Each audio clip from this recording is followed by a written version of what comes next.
Parami ang mga nagkakadengue sa bansa, pero ayon sa DOH, hindi pa naman kailangan magdeklara ng nationwide outbreak.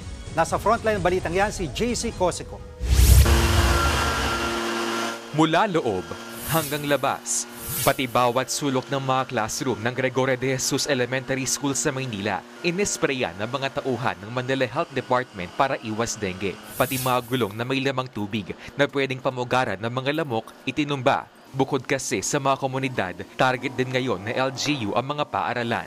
Alam po naman natin day-biting mosquito po ang dengue. Kaya ang estudyante nasa eskwelahan niya ng simula alas 6 ng umaga. Talagang dito po sila madadali kung meron pong sakit na lamok na may carrier ng dengue po.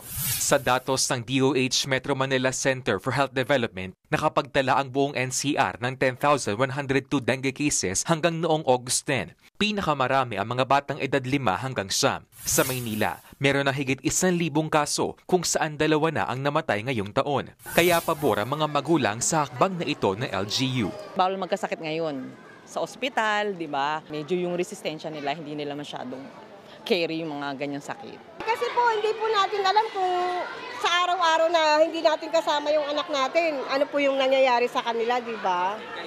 Kaya, siyempre, doble ingat na lang din po. Si Belinda Salurio, panay ang linis sa kanilang bahay. Tinamaan ng dengue ang kanyang minor de edad na anak noong 1 linggo. Nagpapagaling pa ngayon ang bata. Bali, naglalagnat siya ng 40. Natakot ako siyempre. Kasi alam mo naman nakakamatay ang dengue.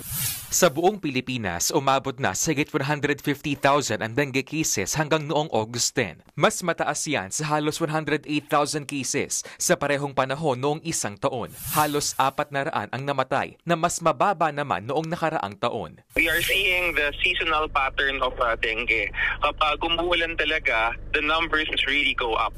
Sa kabila nito, hindi pa nakikita ng DOH na kailangan magdeklara ng nationwide outbreak ng sakit. Hindi naman daw lahat ng rehiyon ng bansa nagkaroon ng pagtaas ng kaso ng dengue sa mga nakalipas na linggo, gaya ng Sorsogon, Zamboanga Peninsula at Bicol Region.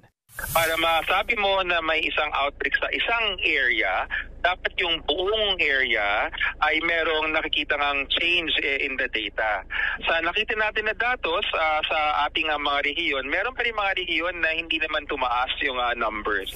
Iniiwan na lang daw ng DOH sa mga lokal na pamahalaan ang pagdedeklara ng outbreak. Naon na lang nagdeklara ng dengue outbreak ang mga probinsya ng Iloilo at Capiz, pati na Ormoc City. Nagbabalita mula sa Frontline, JC Cosico, News 5. Mga kapatid, Jiggy Manikad po, iba na ang may alam at may pakialam sa panahon ngayon.